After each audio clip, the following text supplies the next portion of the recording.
This episode of My So-Called Podcast, we take you back to October 4th, 1991.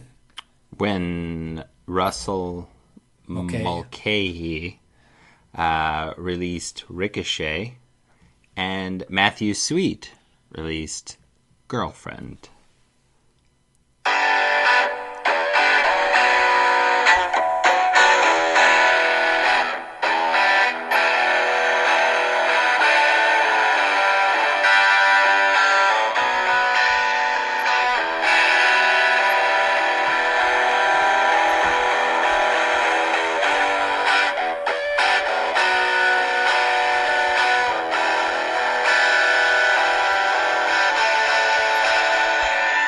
Welcome to My So-Called Podcast. I'm Gary Linton. And I'm Eric Spiegel. Hey, Eric, how you doing? Oh, pretty good. Happy New Year. Happy New Year. And the year of our Lord... 1998. 1991. Oh, no. You're right, 91. I was confusing 2018. I messed everything up. That'd be the year-end spectacular that we would do that. Yeah, you're right. Because I was thinking our last episode was the year-end spectacular. Fun episode. It was fun. Yeah. Thanks to all our guests for attending. Yeah. But now we're back to the drudgery of enduring one another's company. Oh, yeah. So, where are we going back to again? It's October 4th, 1991. Yeah. And we had some hot Denzel action. It was. We had some hot Matthew Sweet action. Yep. Matthew Sweet's girlfriend and Russell Mulcahy. Mulcahy. He's the director of Highlander, dude. Right. Yep. And Ricochet. Oh, Ricochet. All right. What we like to do is we like to go back, set you in the mood for 1991 by doing a little trivia. A little tiny bit of trivia is all we ask. Eric likes to keep score. I just play for the fun. But Eric always has to keep score. And it's always interesting to see what it's like when Gary's having fun. Because it's hard to tell the difference between whenever he's not having fun, really. That's right. Well, I don't want to... Is it 13-9? Does that make sense? Right. That sounds right. My notebook says 13-9. Please tweet us at My So-Called Pod. Is your My notebook... So-Called Pod. Yep. Is your notebook as romantic as The Notebook? Yes. Yeah. The Notebook from the Kevin Spacey's bookcase in Seven. That was romantic. That was a really romantic notebook. Yeah, I mean... He describes in intimate detail how somebody tried to say hello to him, but then he vomited all over them. What's in the box? Oh, what's in the box? All right. I'm going to ask... Actually, that quote was the inspiration to Deal or No Deal. Oh, really? Yeah. And I hear internet service box.com. Right. True. And Whitman's sampler. Yep. All right. I'm going to ask you a trivial question. Oh, good. What rapper turned actress drew her stage name from an Arabic word meaning delicate and sensitive? 1991. Yeah, what rapper? A rapper turned actress drew her stage name. Actress. Her stage name. From an Arabic word. Arabic word. Meaning. Delicate and sensitive. Okay. All I have to do is think of an early 90s rapper. Yep. Turned actress. Yes. So. That's a woman. No, it's a transvestite. No. You mean a transsexual? Transsexual, you're right. I'm sorry.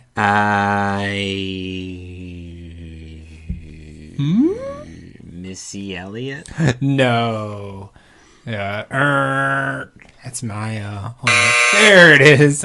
Queen Latifah. Yeah. Queen Latifah. I like that's plays into this week's The Critic. There was an episode where Queen was like, you got to listen to your inner voice, and it's Queen Latifah, and she's like, I thought this was Denzel Washington's head. Oh, Denzel Washington, star of Ricochet. Ricochet, yeah. So, Gary. Yep. What movie gave Kathy Bates a chance to bash her car into a Volkswagen Beetle, yelling, Tawanda? I'm pretty sure Kathy Bates bashed James Caan's legs in Misery, so it's not that. I'm going to go with fried green tomatoes. Thank you. That's correct. Fried green tomatoes. What's Tawanda mean? It means... Oh, is that who her husband's sleeping with, maybe? Oh, I don't remember. Maybe. I remember that part where she's like, they're like, I'm old and fast. And she's like, I'm young and fast. And she's like, I'm old and have insurance. I remember that part. Young people don't have car insurance. No, they don't, suckers. All right. What hat act released the first country album to top Billboard's pop charts? Did you say hat act? I did say that. Is that Brooks and Dunn? That's your answer? Yes. Okay. You're close. It's Garth Brooks and Roger Dunn. No, it's Garth Brooks. Oh. He's a hat act? I just read the words on the card. I feel like Brooks and Dunn, they both have hats, so it's more of a hat act. Right, and they juggle them. And right. I mean, also Flava Flav is kind of a hat act. They make them talk. Hello, Hattie. Hello. How are you? What 5'3" Hollywood icon titled his 91 memoir, Life is Too Short? I'm going to go with 5'3". Danny DeVito? Mickey Rooney. Bam! The biggest star in the world. That's keeping up the My So-Called Podcast tradition of doing impersonations. Everything reminds us of Simpson. No, that's Dana Carvey's impersonation, because we'll do our our John Travolta impersonation is Dana Carvey's. It's so weird. It's like so weird. I don't know. Everything also reminds us of The Simpsons. That's true. And Mickey Rooney was on an episode. Well, there was that, but Dana Carvey was like, bam, the biggest star in the world. What's he smoking? He just does that. I'll put a link in the show notes. That's an empty promise. Yeah, it is. I'm writing it down. All right. So you got one more question for you. You got two. Yeah, but I've only missed two. Yeah, I got one more. What magazine did Jocelyn Wildenstein show to her plastic surgeon once she decided to look more like a jungle cat?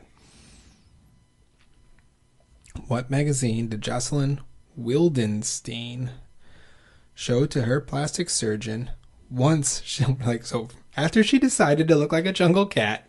She showed her plastic surgeon this magazine. National Geographic? That is correct. All right. Okay. Interesting. And that's been trivia, y'all. I got another question still coming. No, you got Kathy Bates, right? Yes. I missed Mickey Rooney. Oh, wait. Did you get another one? Okay. No. Whose face does Atlanta resident Joyce Simpson insist she saw in a fork full of spaghetti on a Pizza Hut billboard? Whose face did Joyce Simpson insist she saw it? She saw this person's face in a fork full of spaghetti on a Pizza Hut billboard. Where was she located? Atlanta. Okay. I'm still gonna go with Jesus.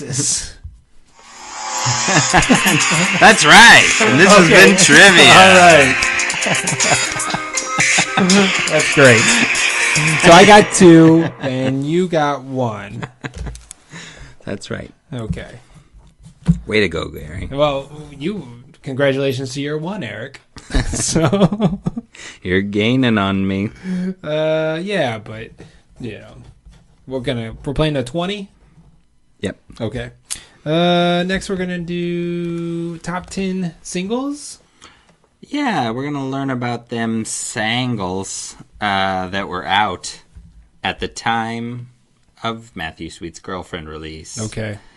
Number 10, fellow Athens, Georgia alumni, REM, with Shiny Happy People. Yeah, I guess you could call them that. Fellow Athens. I mean, they kind of put Athens on the map. REM did. Right, but Matthew Sweet knew them back when they were both not famous. That's true. Gosh, Gary. Eric, I'm sorry. Eric, accept my apology. At number 9, there's a hole in my heart that can only be filled by extreme. Wholehearted by extreme. Number 8, something's back again. What? Showing a little East Coast flair. That's right. It's Motown Philly and the Boys to Men. Nice. Number 7, if we're going to give them something to talk about, how about Love from Bonnie Raitt? Mm-hmm. Number 6, it's time to get romantic with Karen White. Number 5, you and I have finally found a love of a lifetime. And you were wondering why we don't have any listeners. Firehouse. Okay. Number 4, Do Anything, Natural Selection. Number 3, You've Got Me Feeling Some Emotions. So says Mariah Carey at number 3. Oh. In a multilingual hit, Color Me Bad says, I adore mi amor at number 2. And at number 1, Marky Mark brings along his funky bunch and his abs and lets you know he's feeling those good vibrations. Nice. And those were the hits that were top on the charts. October 1991. Say hello to your mother for me, Marky Mark. Hey, goat. You look at me, goat. Exactly. Say hello to your mother for me. Oh, that's good. Too much Saturday Night Live. All right. Marky Mark has since apologized for Boogie Nights, thus negating the only good portion of his career. Yeah, right. Exactly. He's like, don't pay attention to that good part. Right. You should watch Signs. No, not Signs. The Happening. Watch The Happening. And also, I don't like The Departed either. You know that movie where you thought maybe I was okay? Don't watch that. It's I'm no very good. ashamed. All the good stuff I've done, I'm sorry for it. Sorry about all that racism. I'm not sorry about that. I also killed a man. All right, let's see. Take that, Marky Mark. Yeah, ouch. He's feeling it. Feeling underneath his pile of money. So October 4th, 1991, Matthew Sweet released his third album? Fourth album? Yeah, I mean, it just depends. He was sort of an independent artist, and then he was on A&M Records, and they dropped him. I think he had one album and an EP before this. Okay. So, but I do know he got a divorce, and then he made the album Girlfriend. Correct. So either... he was 26. Right. Well, he got married too young. So either... He was alive, if you know what I mean, ladies. Exactly. Don't get married. Artists make their best album after they get divorced and have a broken heart, or they can be inspired by anything. Eric, question to you. I I think artists can be very inspired by a divorce or Yep. breakup. Well, I mean, breakup songs are legendary. that's true. Yep. And getting back together songs, not so legendary. Falling in love songs, though. Yeah, there's that make a, track there's a big, record. big. So I guess what I'm saying, either their girlfriend is Matthew Sweet's best album. That's a different question. Yeah, you're right. So I think it probably is his best album, although my introduction to him was 100% fun. Yeah. And I mean, I had heard Evangeline and Girlfriend on the radio, but I bought 100% Fun because of Sick of Myself. right, that was a huge hit. I love that song. Yeah, it's a good song. But not that to put this as a referendum on 100% Fun, but there were more songs on that album that I wanted to like than I actually liked. Oh, sure, yeah. And this album has probably more songs that I would have to do less convincing to tell myself I liked. Damn by Faint Praise. But I always wanted to like Matthew Sweet a little more than I actually ended up liking. Oh, really? That makes sense. Yeah, that makes sense. Like, I like his vibe. Uh-huh. And I like that it's very retro pop sounding and everything. And it sounds like me. Like, I would like this kind of music. Right. But he doesn't have as many, like, solid gold singles No. as you might think. No. So do you like Girlfriend?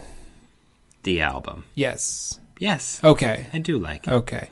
I think it's his best album. Would put this up as probably one of my favorite albums. And Of all time. yeah, Whoa. at one time it was up there. I don't know if it still is. Re-listening to it, It definitely has one of the best album covers. well, yeah, that's a good album cover with Tuesday Weld on there. Yeah, that's Yeah. a great picture. Well, and I think Girlfriend is a great song. Yeah. Do you think? Yeah. Yeah. Unimpeachably, almost a perfect song. Have I talked about the summer where I saw Matthew Sweet 3 times? Yeah. Yeah, okay. So What summer would that be? that would have been, I guess, 93 or 94. It was after Altar Beast. And that's what I was showing you. I was going to get that's my Altar Beast shirt. Nice. That I wore into the ground. That shirt pretty much disintegrated, where I would have to put it on and then put the collar on because it so aged. Oh, nice. Yeah. They will link to that picture in the show. Yeah, notes. right. Yeah, so you were on board before 100% Fun. Yeah, Girlfriend. I heard Girlfriend when it first came out, thanks to my brother. Oh, yeah. And that's a theme. that really that album hit me right at that time in '91. You know, when I was like, oh wow, yeah, this is great music, power pop stuff. Well, I do like this kind of music a lot, and I mean, if anything, I feel like the problem is that side A is so good. Well, yeah, right. It comes out of it. B-side is Yep. problematic.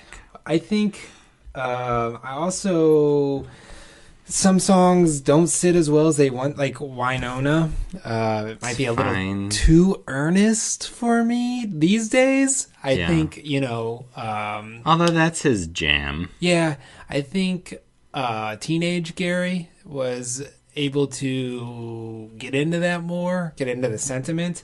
And Yeah, it's very teenagey. yeah, I think Even though it's not written by a teenager. no, it's not. He was he was 26, That's a youngin'. Yeah.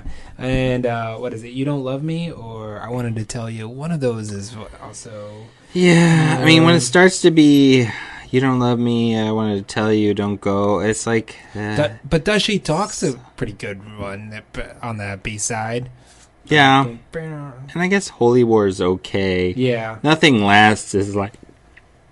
It doesn't add much to the album for I me. agree. Yeah, that's 15 tracks on, and... So supposedly the last 3 are the extra tracks because there's a needle drop and pick up noise after your sweet voice. Oh, really? Yeah, and after Evangeline, there's one. So it's like the A side, the B side, and the extra tracks. Oh, I don't think I ever got that.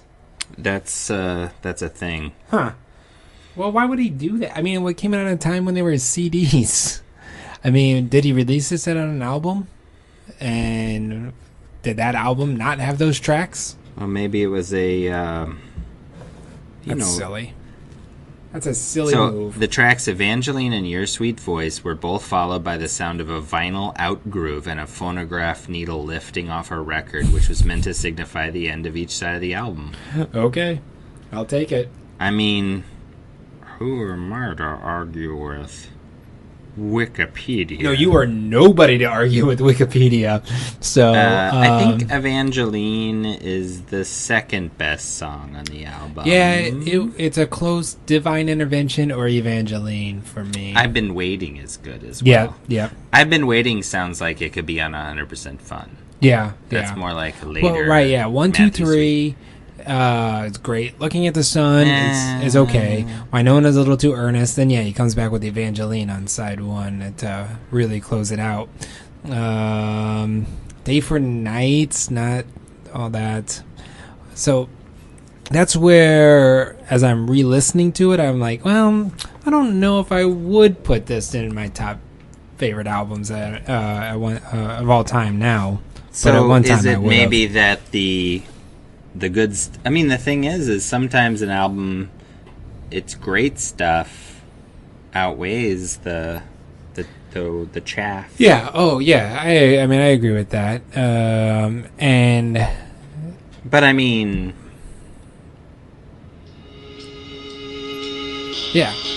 Oh, and I love when he plays it live too. I mean, it was rocking my world back in '94. And I think the thing about Girlfriend that makes it a cut above all of his other stuff is that, yeah, it's the power pop, and it even has the Beatles kind of like, yeah thing, but it also rocks. It rocks. It does. Like, he rocks that song. Like, the guitar licks and everything are actually, like harder than a lot of the stuff you would hear in even, like, a grunge band where it's more, like, about chords. Yeah. But, like, the lead guitar in Girlfriend really rocks. It's like he shreds in that song. And then the other songs are like, strumming my guitar. Yeah. My name is Matthew Sweet. I think, does he have a best? I mean, sure he has a best of.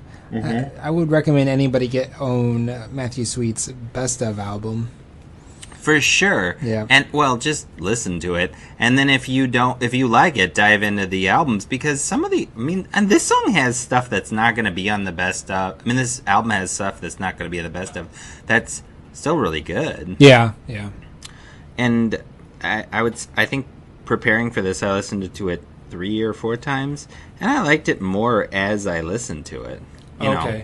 So I think it's a good album. I don't think you should discount it, Gary. Well, I guess I'm scared, Eric. Picture. I'm scared. Don't be afraid. Okay. Join me in the light.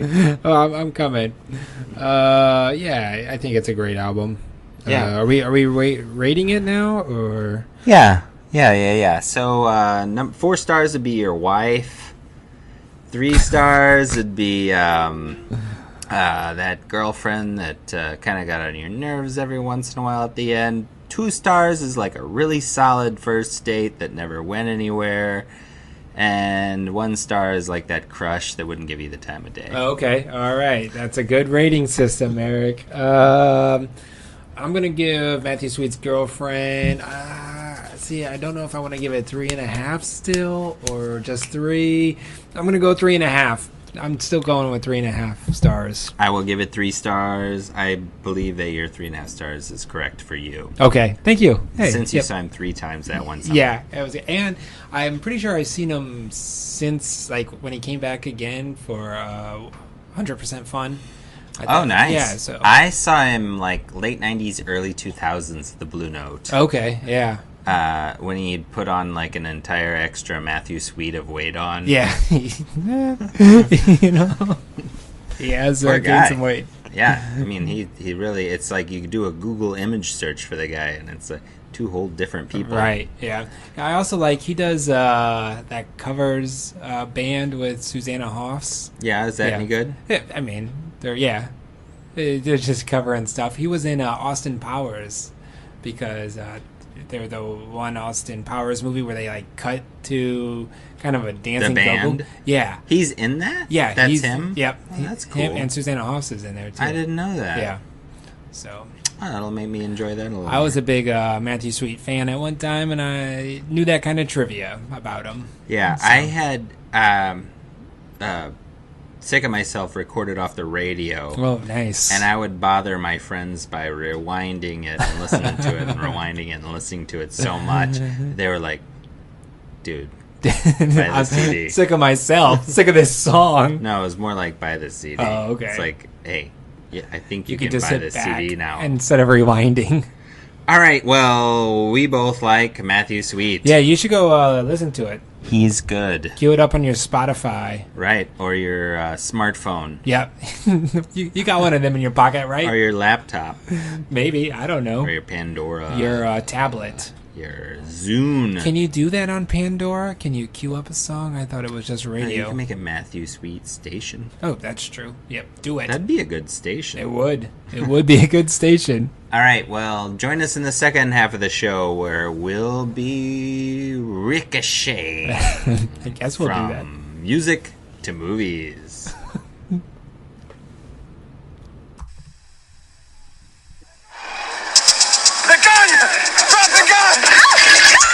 I'm going to show you. I got absolutely nothing on underneath, all right? No hidden guns. I don't even have a chest protector on. Absolutely nothing. I mean, I don't want you to look stupid, right? I lay the gun down. You let the girl go. I'll be your hostage. I'm putting the gun down. As a rookie cop, Nick Stiles made an arrest. Now, the only weapon I got left now is useless unless you're a pretty girl. That launched him into the limelight. Assistant District Attorney Nicholas Stiles has proven he can round up criminals. But the one conviction he never thought twice about. Remember Earl Talbot Blake? No, the name escapes me. Never stopped thinking about him. I got things to live for. There's something real scary out on those streets.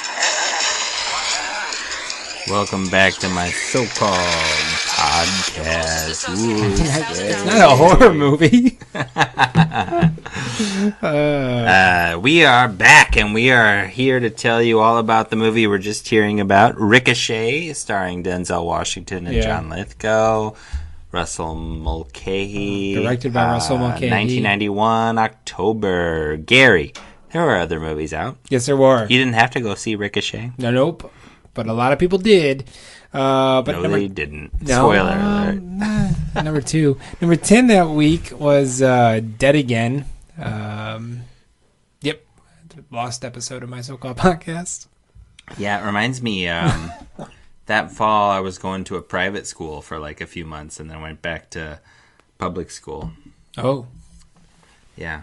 Dead Again reminded you of that? Dead Again reminded me of that because there was a girl that I was sort of friends with at the private school who really liked Dead Again. Oh. Somebody made a joke about that where it was like Dead Again, where Kenneth Branagh tricked us into it was a good movie or something like that. So I don't Screw remember. you, person. Yeah, exactly. I like Dead Again.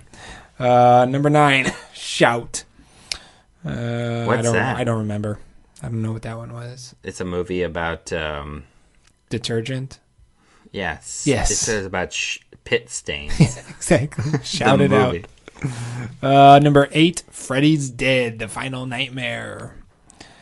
It's one of the bad ones. Yeah, and that's a crazy title that it's not even like Nightmare on Elm Street. The character has gotten to a point where it can be called Freddy's Dead. Right. Yeah. Well, and it got to the point where there was one called Wes Craven's New Nightmare. Yeah, exactly. That's After true. that. Yeah. And then Freddy versus Jason, which is non-canonical. Okay. Number 7, Suburban Commando, Hulk Hogan. Oh, Yeah. and Christopher Lloyd. Maybe. Yeah, he's the dad. Okay. Oh, right. Number 6, Paradise. I don't know what this one is. I think that is Don Johnson and his wife. Oh, Melanie Griffith. I believe so. 2 tickets to paradise. I think maybe it's got a horse in there or something. Oh, okay. Is the horse paradise? And you got free tickets if you walked up to the box office and you went, I'll take 2 tickets to paradise. Right. They had, by law, they had to give it to you. Because nobody else was going to see that movie. That's why it was a bomb, because they kept giving away free tickets. It would have been number 1 if they would have counted all the people that sang Eddie Money to the box office attendant. Number 5, The Super, Joe Pesci. I remember Joe Pesci. He's like, whoa. Yeah, he's like holding his hands out like, whoa, and there's like a big guy holding him by the shirt collar or something like that. Number 4, Necessary Roughness. Kathy Ireland's Necessary Roughness. Does that have Scott Bakula in it? It does, yes. And Kathy Ireland and Sinbad. Okay, Kathy, good. But it has Kathy I Ireland. get that mixed up with the one where Keanu Reeves. That's a replacement. Okay, those are the same movie, right? Kind of, yeah. One happens in college, one happens in the pros. Which is which? Necessary Roughness happens in college. I feel like the replacements is classier because it has Gene Hackman as a coach. Yeah, I don't know who the coach was. It may have been Robert Loggia. Oh, that's pretty good. Yeah, he's pretty classy. Number 3 was Deceived. I don't remember. That's Goldie Hawn. Okay. In a PG-13 psychological thriller. I think you've jogged my memory. Number 2 that week is Ricochet, the movie we're talking about today. 4,831,000, and it's. You're saying that's a hit? 4 million on its second week. Yep. And then number 1, Fisher King, still number 1. After, maybe Ricochet was its first week. So Fisher King was 3 weeks. Fisher King, big hit. Yep. Terry Gilliam, one of his only financially successful movies. And it's not like it wasn't weird. Yeah, there's some weirdness in it. Yeah. We talked about it in a previous episode of My So-Called Podcast. That's what we do on this podcast, folks. We talk about movies that were released in the 90s. Yeah. Stay tuned for the Necessary Roughness episode. I look forward to it. Gary. Yep. Those were the movies that were out. That's true. There's a lot of creative minds that went into the creation of Ricochet. Okay. There was, Russell Mulcahy. Director of Highlander. And an Australian horror movie about like a wild boar or something. Okay. He made that. There was also Denzel Washington. I mean, he was hot off of his St. Elsewhere. This was his kind of his first movie. Mo right? Better Blues. Did he do Mo Better Blues before? And he's a great actor. He's gonna do this action movie. I mean, John Lithgow, Harry and the Hendersons, etc. Yeah. Raising Cain. Yeah, I think that was after this. World According to Garp. Yeah. Whatever. You can't put him in a box. No, you can't. But then there's this guy, Stephen E. D'Souza. Mm-hmm. He wrote 48 Hours. Oh, okay. He wrote Commando. He wrote Die Hard. Oh, hey, it's interesting fact about the... Die Hard 2. The TV reporter in Ricochet is the same TV reporter in Die Hard. Yeah. Yeah, and it's a Joel Silver joint, right? Yeah. So, similar vibe. And I think that, if you look at it, he wrote The Running Man. Oh, yeah. Steven D'Souza sounds like... So, if you follow him, 82, 48 Hours, 85, Commando, 87, Running Man, 88, Die Hard, 90, Die Hard 2, 91, bit of a hiccup in the career, Hudson Hawk and Ricochet. Oh, yeah. That is a hiccup. So, either Ricochet is a huge hiccup in an otherwise wonderful career, or the screenplays for all those other movies could have been made into terrible movies as well, but somebody, the alchemy between director and actor, etc., turned them into something watchable. Yeah, it's just a guess. Right. I mean, there's no way to know this, but what do you think? Yeah. So, I mean, and I'll give you some context clues for your answer. After this, he wrote that's what I'm looking. Flintstones, Beverly Hills Cop 3, Street Fighter, Judge Dredd, Turbulence, and the JCVD. Yeah. What? The JCVD? Okay. Flop knockoff. Oh, right. Okay. And Lara Croft 2. Oh, the second Lara Croft, not even the first one. So I think maybe he... I mean, screenwriting's hard, don't get me wrong. If it was easy, everybody would be doing it. Everybody is doing it. Yeah, so... Have you read my screenplay recently? No, but next time you wait on me, I might. So Die Hard and 48 Hours definitely had some directors that knew what they were doing, with John McTiernan and Walter Hill, respectively. So I'm going to say that maybe Steven D'Souza lost whatever he had. I think he maybe lost it. I don't think Walter Hill is the one. Well, no, I guess you could say Walter Hill plus Eddie Murphy equals 48 Hours more than Steven D'Souza has anything to do with it. Yeah. Although Die Hard, if you just write down the story, it's still pretty good. Like the story itself is pretty good. Right. And the screenplay is not bad. Right. And that was an adaptation. And so, was Ricochet adapted from anything?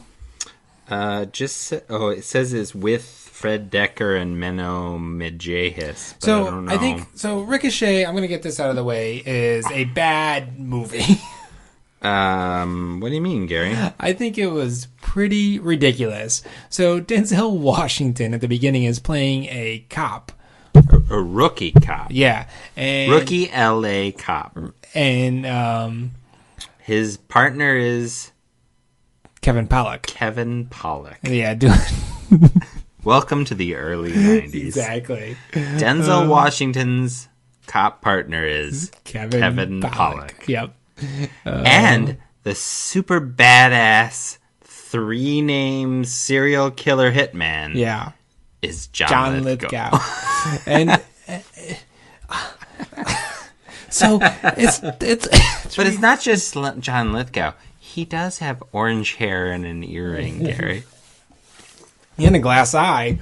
It's a glass eye. Let's not even get to the point where he duct tapes a bunch of phone books to himself and fights Jesse the Body Ventura. Okay. It's a great movie. This movie is wonderful. You're right. So, first off, John Lithgow right away when he's gonna kill. So they're gonna kill the Asians and the Asians. Exactly. Okay, so at the very beginning of the film, yes, you got to back up before this to where Ice-T, Kevin Pollak, and Denzel Washington are playing street basketball they do. It sets the wrong tone. Because, right... and then right away there's this talk about your new job, and I guess we're not going to be able to be hanging out anymore because he's a cop. Right. Yeah. Ice-T's like, you gonna be a cop, and I'm not going to I'm gonna keep dealing drugs and stealing cars. And, who else happens to be there? Denzel's future wife, who's studying at the basketball courts. That's convenient. I'm glad we got her introduced right away. Okay, so all that's contrived. But I felt like when Denzel was flirting with his future wife, that was kind of a cute little scene. I Sure. mean, and maybe anything with Denzel Washington's going to work to some extent. Exactly. And as ridiculous as this movie is throughout the whole thing, like every choice the characters make are like, why are you doing that? Right. He still comes across as being like, oh, well, yeah. I believe he's a great actor. I agree with you until about the last 20 or 30 minutes. Yeah, and then it goes to Crazy Town, does, USA, yeah. population Well, Denzel. First off, I want to talk about when John Lithgow just jumps through that window at the beginning.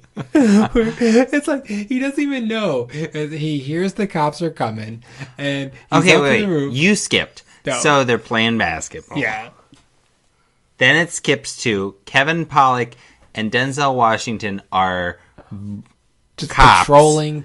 They're wearing their affair. blue uniforms, Yeah. and their job is to walk around a carnival. Sure. Like, that's a thing. Well, I think they could have cops that.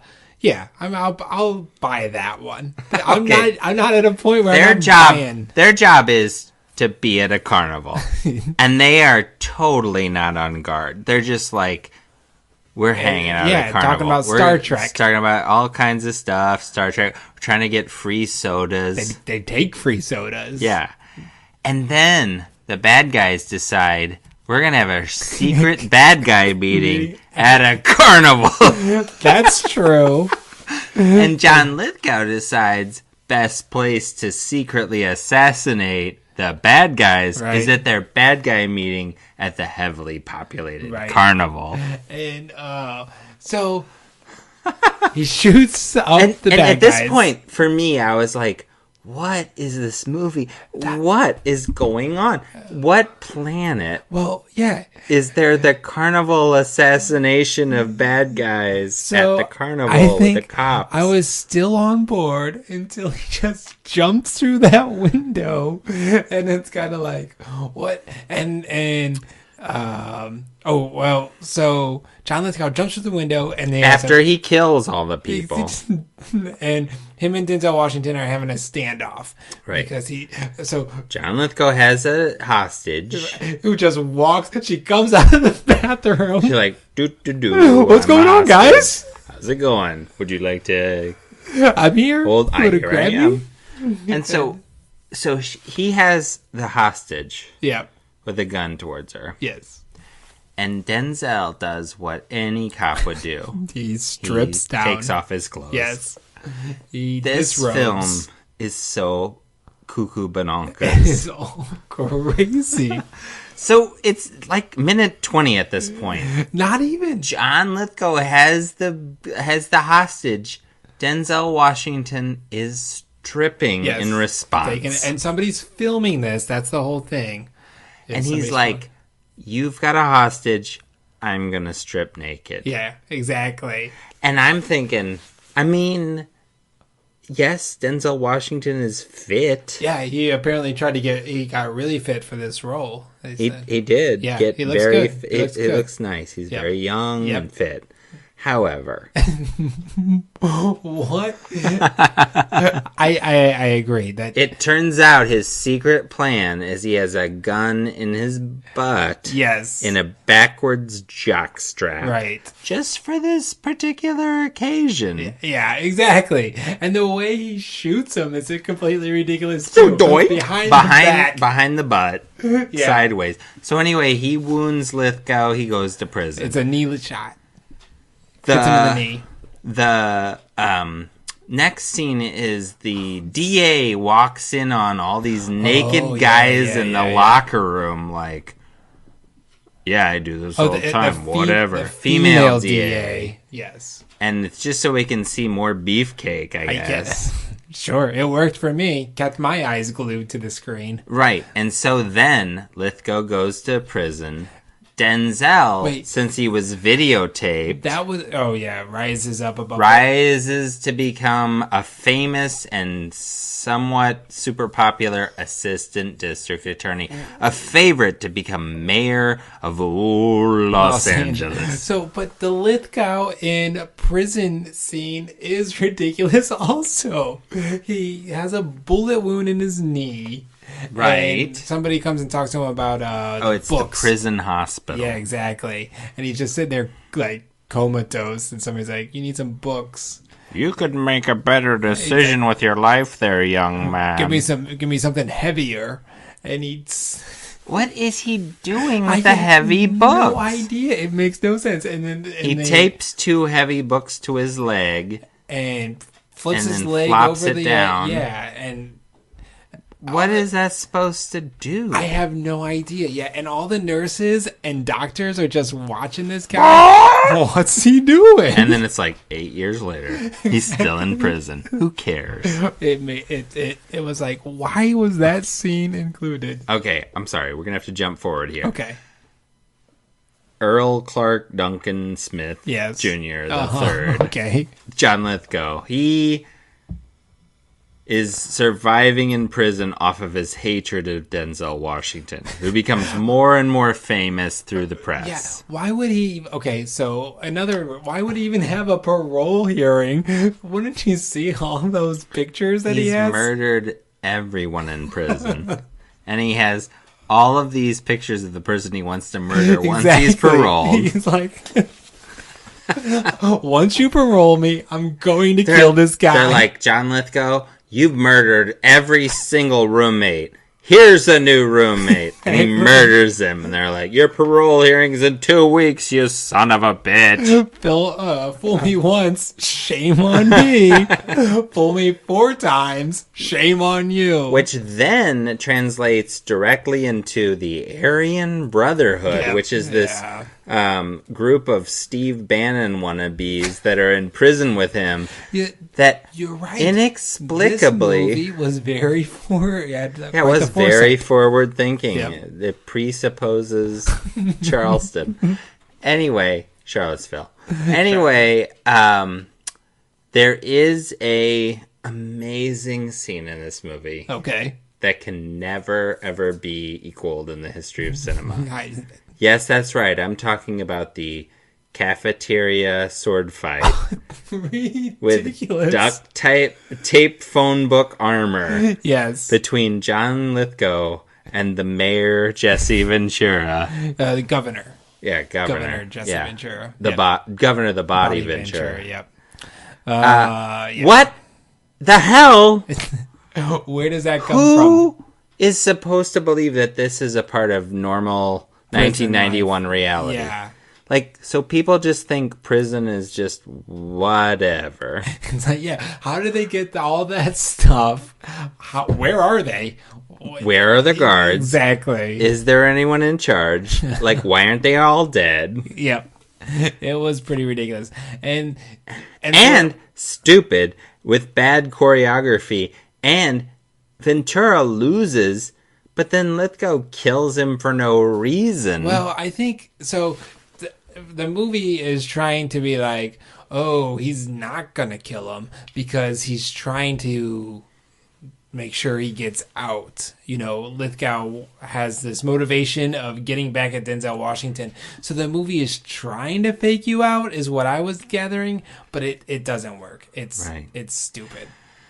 I think what they wanted to do is sort of be like a combination, like Lethal Weapon, Fatal Attraction, where it's a buddy cop movie with Kevin Pollak and Denzel Washington, and also the stalker bad guy. Right.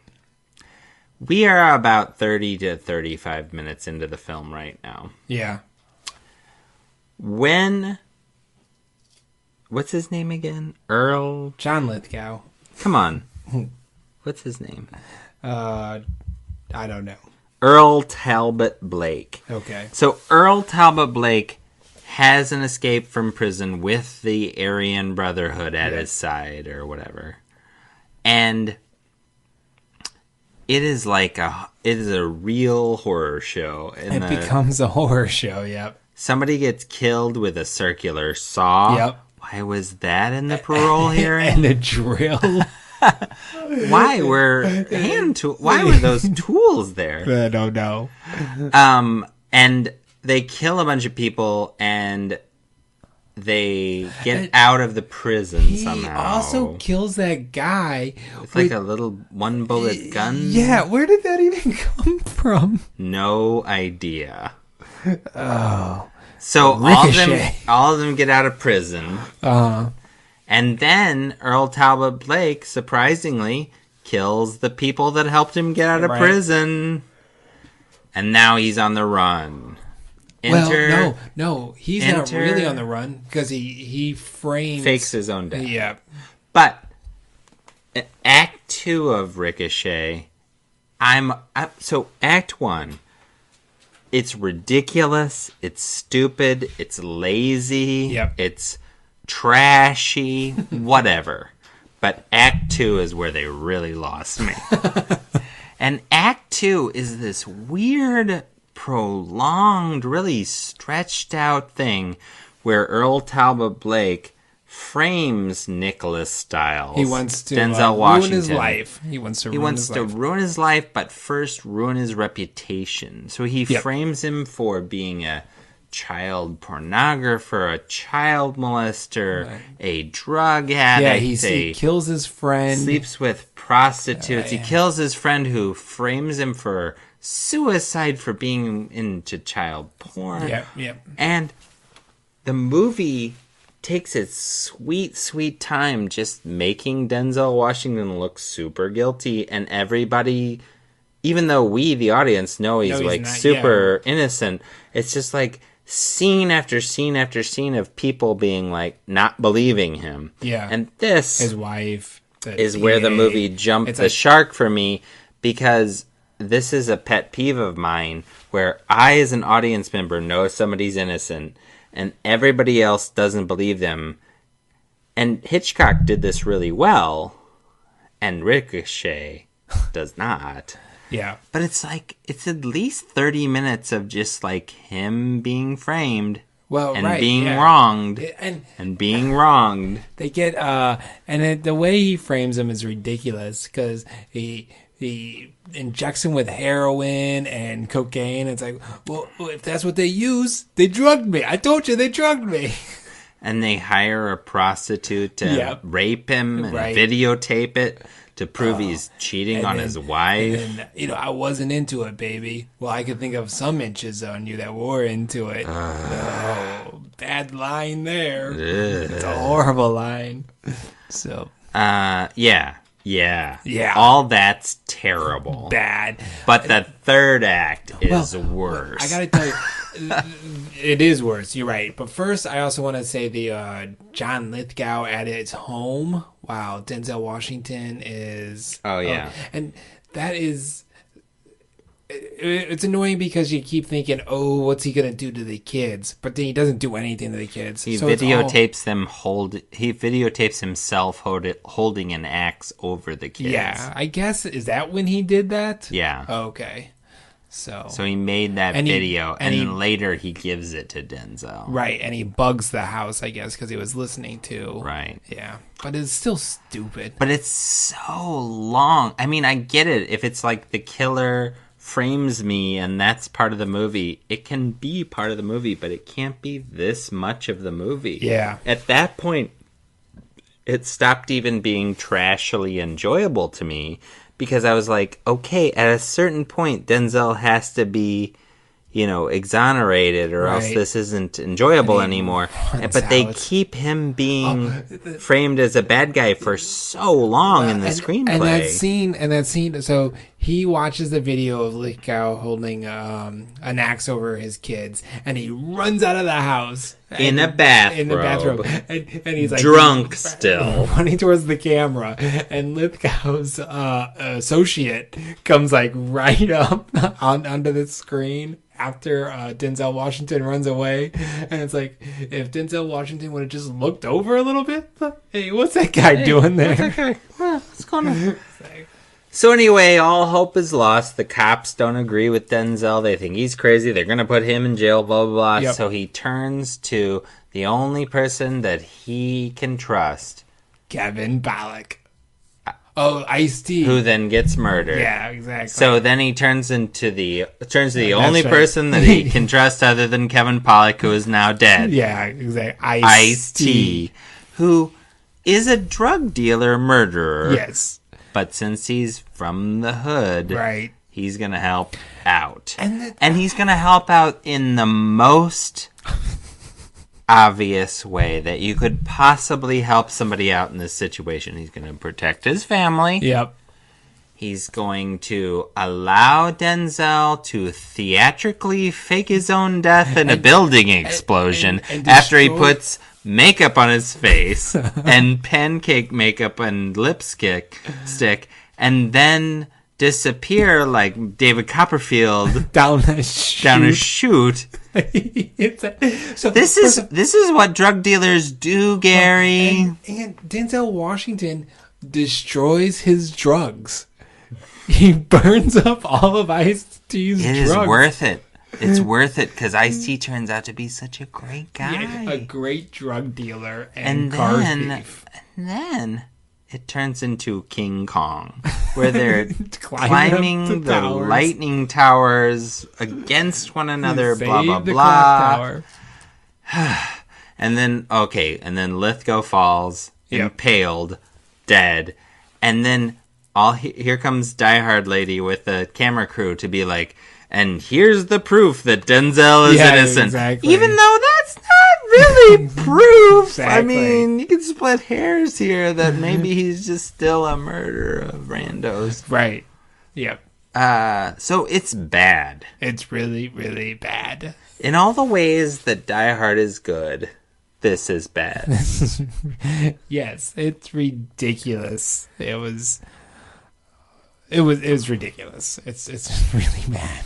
Yeah. I'm speechless. It's very theatrically, entertainingly bad. Yeah. If it weren't for the, I mean, it depends on your penchant for terrible cinema, but I couldn't stomach the middle period where everybody thought Denzel was a bad guy. And I think he does a good job. That's no fun. No, and I if it's think- a bad movie, have fun with it. The Why problem is that is, bad?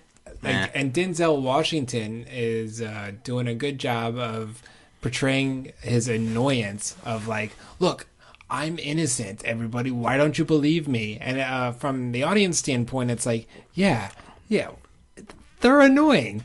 This whole scenario is annoying. We're Right. with you, Denzel, because we Right, know. even his wife at a certain point, it's like, come on, wife. Yeah, exactly.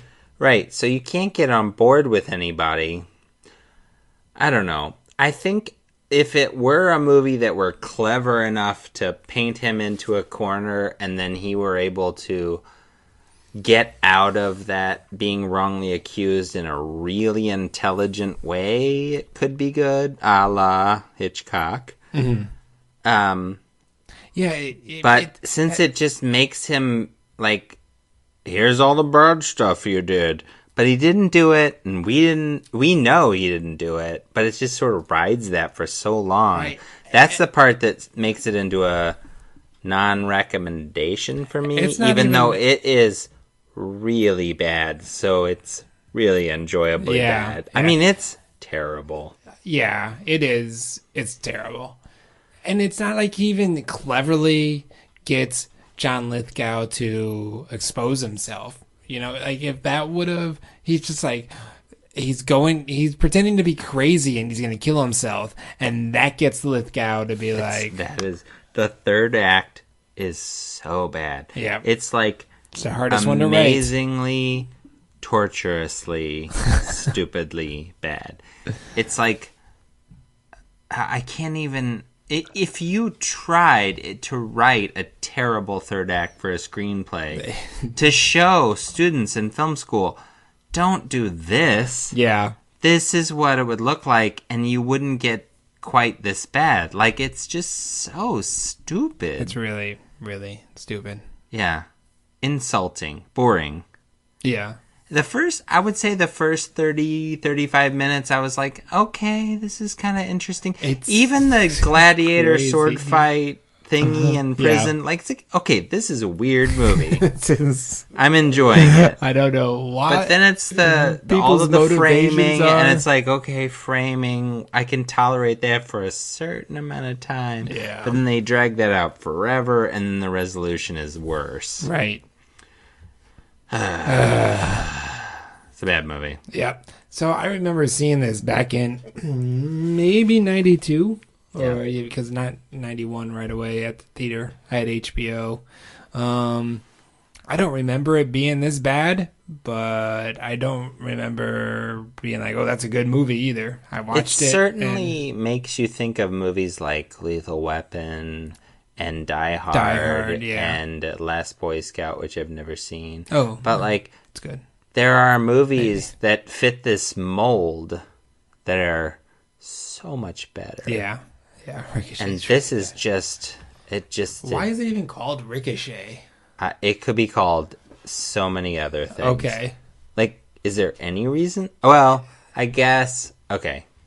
Here's why it's called Ricochet. Okay. He shoots John Lithgow in the knee, and in a way, shooting him ricochets back at him. Oh, okay. You get it? I guess. I don't think that's what they mean. I think No. that's just a corporate 10 guys sitting around a table figured out what this should be What that called. should be called. I feel like Denzel Washington, over the course of his career, one of the things that marks him as a bankable star and a good movie star is good taste. Yeah. He's in a lot of good things. He's not in a lot of terrible He things. did Pelican Brief right after this. That's okay. Yeah. He did a lot of those Tony Scott sort of late 90s, early 2000s sort of remake, like that Out of Control train movie. I don't know which one you're talking about. And he did the Training Day. Pelham Oh, 1, 2, 3. 1, 2, 3 remake. He was in that Spike Lee Clive Owen heist movie. That was good. Oh, yeah. Did you see that? No, I haven't seen that Jodie one. Foster. Spike Lee made Nope, it. nope. Don't know what you're talking about. Well, it's good. You should watch it. I will. Most Denzel Washington movies are good, is my point. Right. And he has good taste a lot of the time. But this would be a real outlier. Oh, no, not Manchurian Candidate. Inside Man. Yeah, that's a good movie. Yeah, and he did Manchurian Candidate. Man That's on a good Fire. movie. Yeah. I mean, you gotta be in whatever what's his name says to do. Right.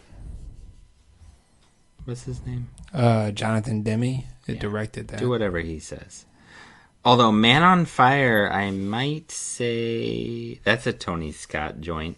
Yep. That might be worse than this movie. Oh, yeah. So maybe I take it back. Denzel Washington does have a penchant to be in some pretty terrible Right. action He did. movies. I mean, I wouldn't say that Training Day is a better movie than Ricochet, the movie where he won his Oscar. Yeah. Training Day is a abysmal movie. Right. It is not good at all. Yeah, I'm not a fan of He sort of Antoine. vacillates between movies like Training Day and Ricochet and like stuff like Remember the Titans and I don't know. He's not in the greatest. No, he needs to. If he works with Virtuosity is 95. Virtuosity. Yeah, that was good stuff. Although he's doing better now. I mean, he's producing stuff and he's in Fences and He did Philadelphia. Yeah, that's right. Crimson Tide. that's a good movie. Yep. That's also Tony Scott though. Yeah. He really liked Tony Scott. Tony Scott, R.I.P. Jumped off the bridge. bridge. It's crazy. Is it the height of his career? Yeah. Don't know. Did we? Yeah.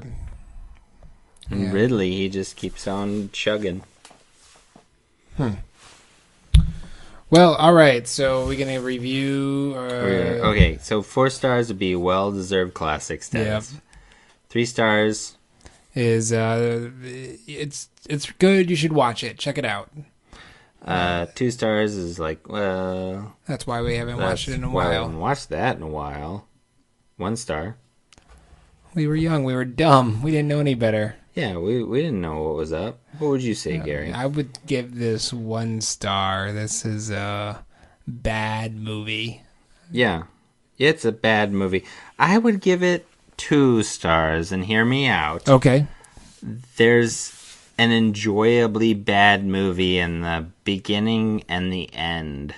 I think actually if you watch the first half hour and the last half hour and you skip over the wrongfully accused part of it, Sure. it's actually like a real treat. Yeah, Of John okay. Lithgow like killing Jesse Ventura in prison with phone book armor. I guess. And doesn't make any sense. There's the part where Denzel's putting on lipstick after Yep. the thing explodes. Like, no, it's before. it's He craziness. jumps down that thing and Yeah. goes down. Like, Yeah, how does he it's- make it? If you watch this movie and you're kind of sleepy, you'll wake up the next morning and be like, did that really happen? What? And there has to be an extra... I'm giving it an extra star for how weird Okay. it super I'll give is. it a So 1 anyway, star. we're on Facebook. Like Yep. us. We're on Twitter. Follow us. Follow us. Subscribe in Please Apple Podcasts. subscribe in Apple Podcasts.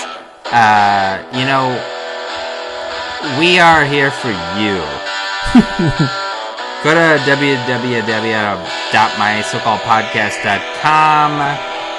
Give us a donation.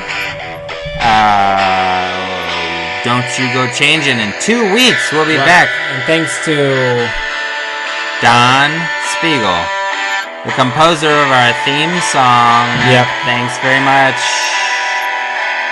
See you next time. Bye. Bye.